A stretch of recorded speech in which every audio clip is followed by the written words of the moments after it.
주님이 말씀하신다. 나는 세상의 빛이다. 나를 따르는 이는 생명의 빛을 얻으리라.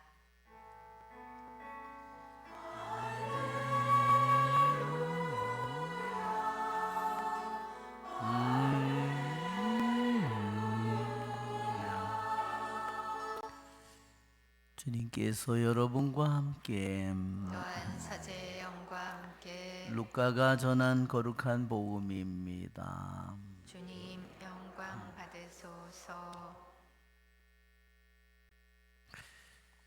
그때 바리사이들과 율법학자들이 예수님께 말하였다.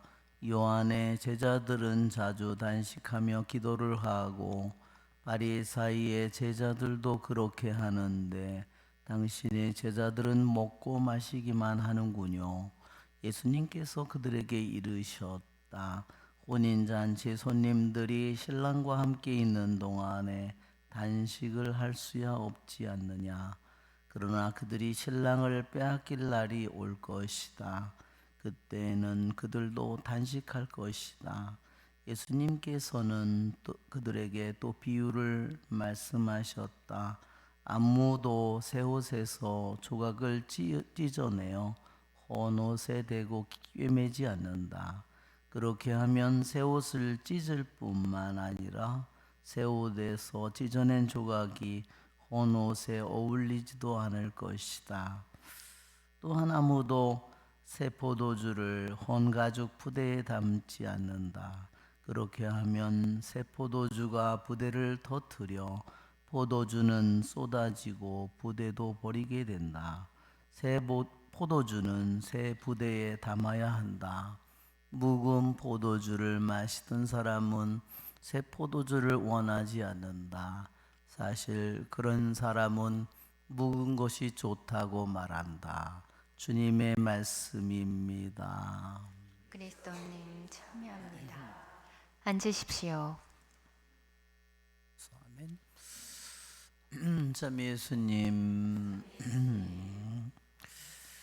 바리사이와 율법학자들은 자기들이 단식하는 것을 내세워서 주님을 비판했습니다. 잠깐만요.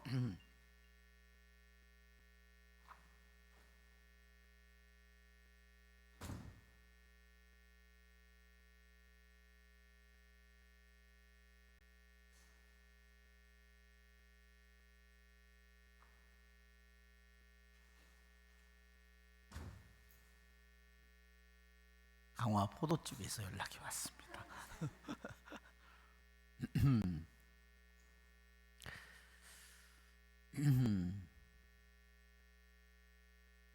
정말 자기들의 단식을 내세워서 정말 모든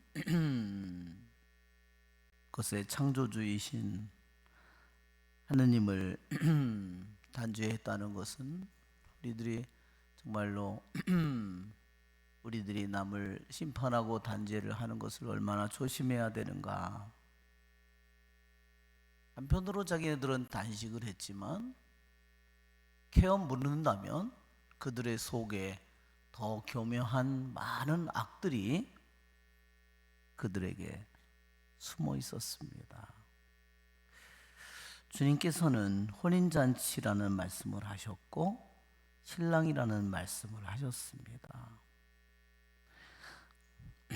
주님은 우리들 모두를 위해서 혼인잔치를 언제나 준비하시는 분이고 그분은 언제나 준비된 영혼들을 당신이 맞이하는 신랑입니다.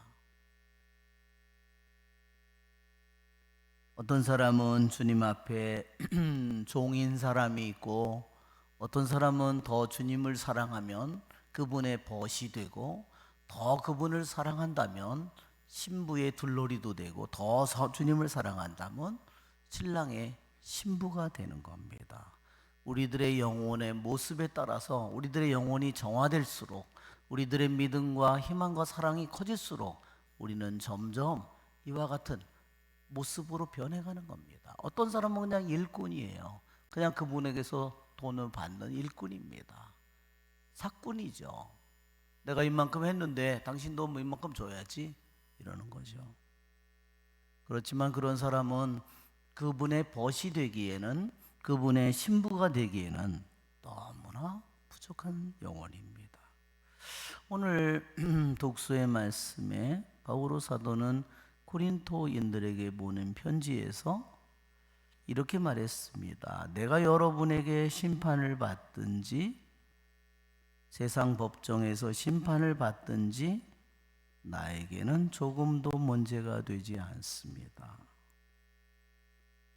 우리는 바오로 사도의 이 말을 깊이 되새겨 봐야 합니다. 우리는 성당에서 활동을 하면서 여러 가지 구역 안에서도 당신은 도대체 뭐 하는 거냐, 당신은 내주에서 또는 뭐 구역에서 여러 가지를 할 수 있습니다. 비판을 받을 수 있습니다. 이것은 어디나 어느 세상 어디서나 일어나는 일입니다. 또한 세상에서 또한 여러 가지 심판을 받을 수 있습니다.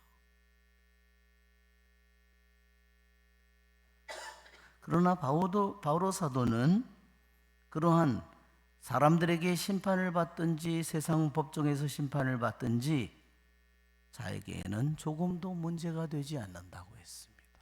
여러분, 내가 사람들에게 내 같은 구역이나 내 주어나 내 친구들, 내 모임에서 뭐든 개 모임이든 동창 모임에서 내가 여러 가지 구설수에 올랐다고 한번 생각해 보십시오. 쉬운 일이 아니죠.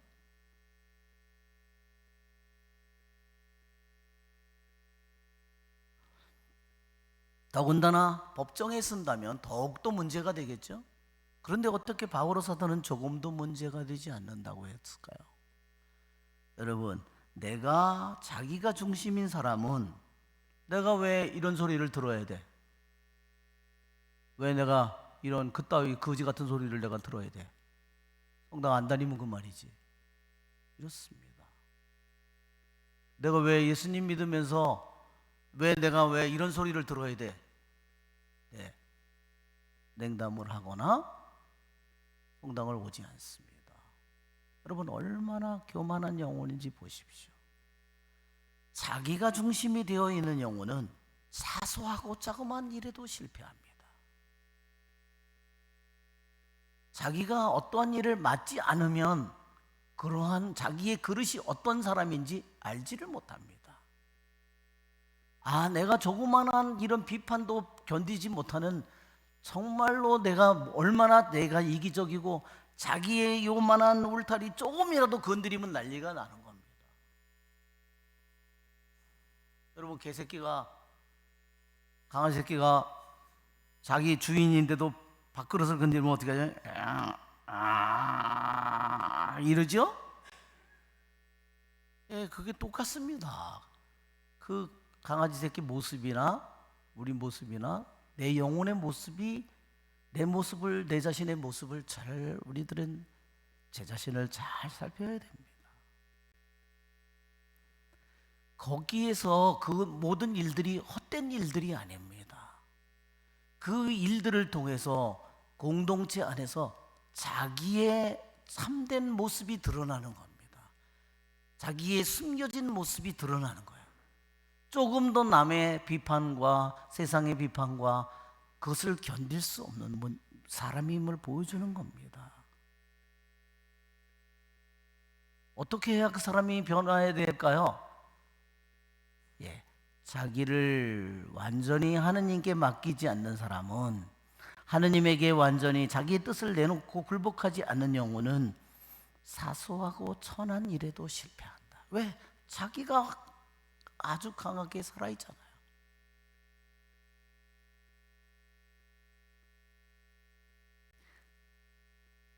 바오로 사도는 내가 여러분에게 심판을 받든지 세상 법정에서 심판을 받든지 나에게는 조금도 문제가 되지 않습니다.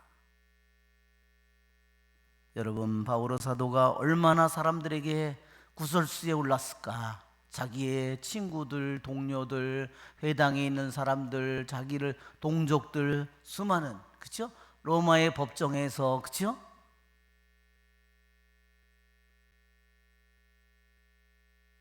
또한 바오로 사도는 나도 나 자신을 심판하지 않습니다.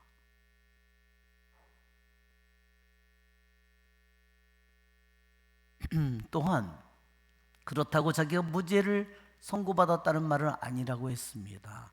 나를 심판하는 분은 주님이시라고 했습니다.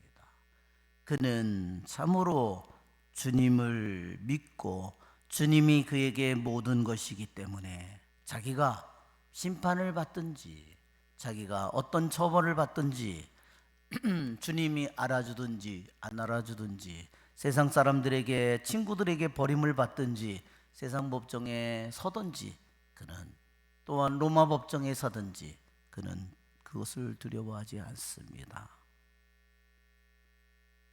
우리를 온전히 심판할 분은 그분이기 때문입니다.